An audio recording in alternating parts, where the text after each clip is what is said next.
All right, what's going on, everybody? This is Sparkle Fresh, and I'm back doing another The Golf Club video today. Today I'm going to be doing a little breakdown of everything the game has to offer at the moment, and I'm also going to give you a couple quick little tips. I haven't got to dabble too much into the game yet. It just came out yesterday, Tuesday the 28th, and I've had to work and other things like that, so I basically jumped on, made that video, quit out of a couple games, so haven't really got to do any. I think I may have got to play one complete round so far, so not a lot, but we're just going to jump right into it. So you have a couple different modes as far as playing is concerned. You can go straight to tee off, which will pretty much just throw you into something. I'm not 100% sure how it works. Maybe I'll have a little more time to dabble into it, but I hit it before and I basically just played one hole and it brought me back to the main screen. So not 100% sure about that, but play. This is going to bring you into, it's going to give you three different options basically. I'm not even talking through this. So play round is basically whatever you want to play. You can play it with a couple friends, not online, but I think you can pass off the controller or possibly, maybe you can add ghosts if people have played the course already, but basically what this is going to let you do is just go through and pick any of the courses that you want to, user-created courses and courses that are created by the golf club. The tour, so what I've already noticed is, I'll go in here and show you. A tour, basically what a tour is supposed to be, is it's supposed to be an extended length of time. It's not supposed to be just one tournament. It's supposed to be a bunch of different tournaments. So this is one of the problems that I saw with the game playing the beta version, and it's obviously transferred over here. It's just very hard to distinguish what is going on here and what courses that you need to play. So let's say I go to the more section. There's two tournaments that are made by the company that made the golf club, and you can see one of them is 324 holes in length and the other one is 1296. So it's an extended period of time. It's going to be over several, either 18 to 72 hole separate tournaments, and I haven't played any of them obviously, but that's basically what a tour is supposed to be like. Now if you go over, hit the R1 button to public competitions, you see we got 36 holes, 90, 72, 36, 54. These are basically, so they should be in the tournament section. Also, another thing that's interesting is that the default sort system goes by newest. So any tour that anybody sets up immediately is just going to go straight here. You actually have to cycle over to highest rated, I think all time right now.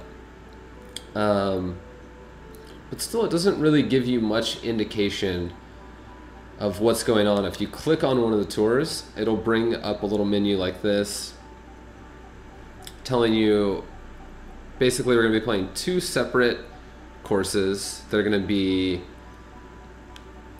18 holes apiece, and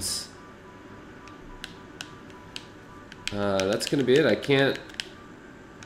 Tour play settings, I'm not 100% sure what all of those mean. I guess I would have to go into the creating a tour to figure that out, which I could do at another time. I don't really care right now, but as you can see, there's already, let's go back here to public. There's already 82 different tours. And I mean, as far as I see, it says 0 plays. I don't know, but you can see it's going to be very hard to distinguish. That's why I wish they would figure a way to implement these user-created tours and courses a little bit better, a little bit easier to find, so everything doesn't just get washed away. I mean, there's 84 in 2 days just in the tours. If we head over to the tournaments right now, you'll see that there's probably a significant amount more. There's no official ones yet. So we go to public, and actually there's only 19 at the moment. Is that right? maybe people, I'm guessing more people are making tours because they don't really understand the concept of what a tournament is supposed to be and what a tour is supposed to be. Is that correct? It looks like it. So if anybody out there is wondering, a tournament basically is one event, either 18 or 72 holes, and that's it. It's one tournament, and you're done. A tour is an extended, more than one tournament, basically. Probably, I'd say a minimum of 5. Then, so we head out of here. Those are basically all the different play modes. Create competition. Okay, that's where you would go to create a tournament or a tour. And settings, they have a pretty interesting stat system. I want to add I don't have a lot of stats at the moment. It says 3 rounds complete, but I'll tell you right now, only one of those was complete, and the other 2 I quit after about, I don't know, however many holes I played yesterday, just trying to mess around with it. But the statistics they keep is pretty awesome. So it gives you your average par 3 score, and you can see it's going to be a graph, so it's going to consistently go over from left to right. See, my average par 4 score has gone down. Par 5s, I really should be burning a few more of those. Fairways in regulation has gone down a little bit, which isn't good, but also greens in regulation has gone up, so that is something to take note of. And the reason that this stuff is so important is because one thing that this game did amazingly, which still kind of like blows my mind a little bit, is they really made hitting a shot feel more like real life.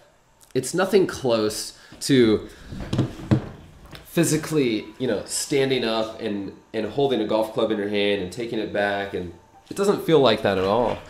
But what I mean is that it feels like the thought process that you have to go into. So this is one of the tips that I was gonna mention. One thing I would definitely say, I'm gonna make sure I'm in focus here. One thing I would never do is I would never just use my thumbstick to move the analog stick. And the reason being is because your thumb is on a rotation. You know, whether you move it in or out, like, it's rotating. So making it go completely straight up or down is going to be slightly difficult. I noticed that instantly when I picked it up. So I've been messing around actually with a few different movements of how I want to hold my hand, and I kind of have like a claw grip. It's funny. I've only played one round like this, but so far I like it the most. Essentially what I'm doing is I'm taking my fingers, putting them on the top here, putting my thumb on the bottom, and moving the stick back and forth. It's a lot easier to get a straight up and down motion, but what's really amazing is that even though you're doing something like this, how you hold your controller even is going to affect your swing. So like if you wanted to hit a little bit of a fade, you might actually have to tilt your controller a little bit this direction, or a draw, tilt it a little bit this direction, and you can use the same up and down movement. There's actually a tip Jack Nicklaus said a long time ago, as far as, I don't know if he continued this, golfers always change the way they play, but if he wanted to hit a fade, all he would do is literally open up his hands. This way would be better. All he would do is open up his left hand a little bit, so he had a weaker grip on his left hand, which the club face would sit a little more open and be a little more weak at impact, causing him to hit a fade. If he wanted to hit a draw, he would have a stronger left hand. And it's kind of like that. So when you're hitting these shots, you really sit back and kind of analyze everything that you've done and how you hit it, because even no matter how hard you try, I mean, you're still going to hit some errant shots, and you're going to think, man, like, how was I holding the controller, and what exactly was I doing? But it makes the game very rewarding. I can't wait to actually dabble into it more, because making a par, like saving a clutch par, it feels really good. And I think I could give one more quick little tip. I mean, this is something that's common sense, but let's hop into a quick hole real fast. One hole par 4. I guess that's what play it now is. So we come up here and look. I am going to try Give me a driver, please. All right, so I want to be a little bit to the right. I'm dyslexic. A little bit to the left. So I'm going to use my claw grip here. Still kind of practicing with a little bit. That's quite a slice onto that one. Not exactly how I wanted to hit it. Son of a bitch. All right. So this is kind of unfortunate. I'm actually going to go ahead and just hit a tiny little layup shot here so I can show you what I wanted to show you. So I don't think you got all of it, when hitting these shots, we're sitting at around you're basically... 10 yards. All right, so we have 120 yards carry with our pitching wedge. And you can't really do much as far as the distance is concerned other than use feel. So you bring up your stance. You can see the little red indicator right there. It means it's basically your impact bar if you're used to other golf games. So if you're outside of that impact bar, you're going to hit it a lot more in one direction or even possibly just miss-hit it completely. So I start moving my, by the way, L2 trigger brings up this little menu on the right side of the screen here. So you can see if I bring it all the way up here to 85%, most people think, well, you know, 110 yards, 120 yard carry, 85%. So basically, if you want to get the exact yardage of what that's going to do, you would go ahead and multiply 120 times, what was it? 85, which is 0.85. And that gives you 102 yards. So if I bring it up here to 102 yards, or 85%, it'll be 102 yards. A few other things you have to factor in, though, is the wind. The wind is going to be 12 miles an hour downwind, so that is going to add a little bit of yards to us, and the fact that it's 3 feet downhill is also going to tack on a very minimal percent. So if I just sit back here and think, 102 yards actually might be good. So I'm going to go with it. I'm going to see what happens here. So I hit a fade on the last one. So I'm going to move my controller a little more this direction. And I hit a draw. But you can see just a little bit of controller movement. But the major point I was trying to bring there is that is actually We're almost on the green. pin high. So you might have to use a little math when you get going, and that's perfectly fine. Just bust out your little phone calculator, do what you got to do, but keep in mind that number is not the only thing that is important. There's going to be other factors that carry in to the game as well, and you're going to need to take all of those things into consideration.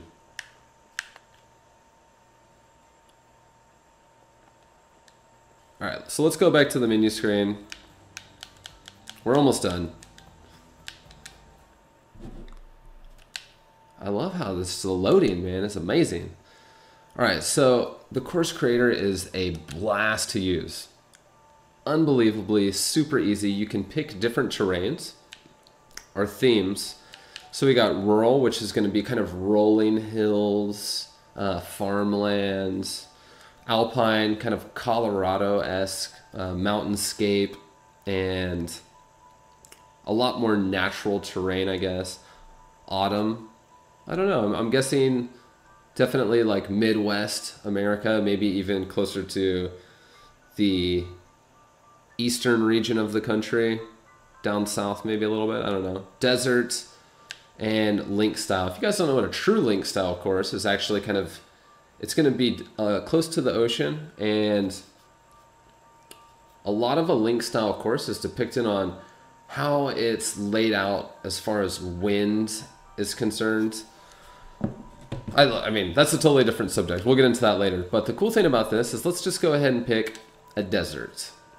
So I go ahead and pick desert, and it's going to give you a few different options. I actually haven't tried it on here yet, so I don't know what's going on. But you go into terrain options.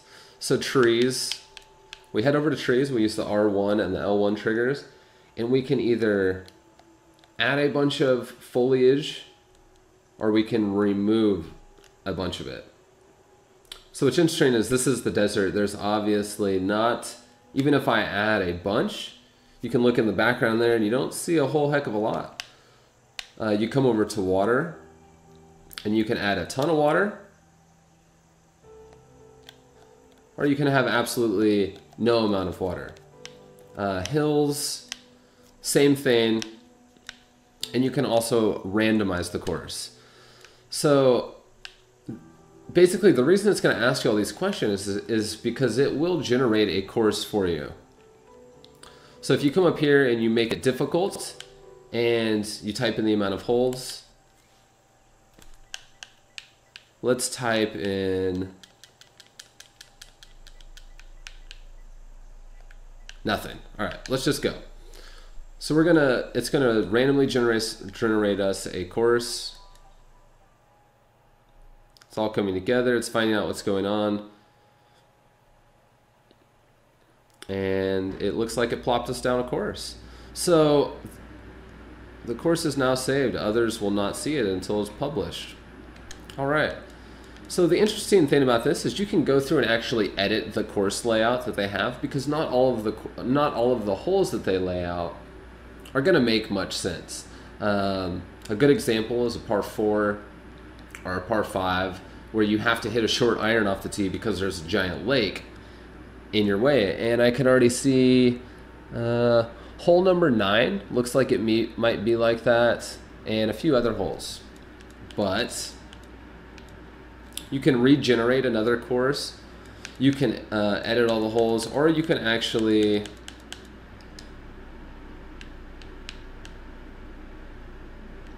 man, they really went all out with the Greg Norman. I mean, they paid him a bunch of money for no reason at all, as far as I'm concerned. So you get a top-down view here. And basically what I was getting at is I'm not going to go through and try to figure it out and make you guys have to sit through this. But basically what I was saying is that, all right, Greg Norman, get off the screen. I don't know how to leave. All right, screw it. Basically what I was getting at is you can actually plop down no holes, or you can plop down one hole and then completely put your own layout through the entire time. And it's really, really easy to do. I'll probably have another video showing you exactly what's going on. But this was just a quick little breakdown of everything that the golf club has to offer in the time being. A couple little tips in there. Hope you guys learned something. And I got a couple friend requests. I sent out a couple friend requests. I appreciate it, you guys. And thanks for watching. I'll see you again.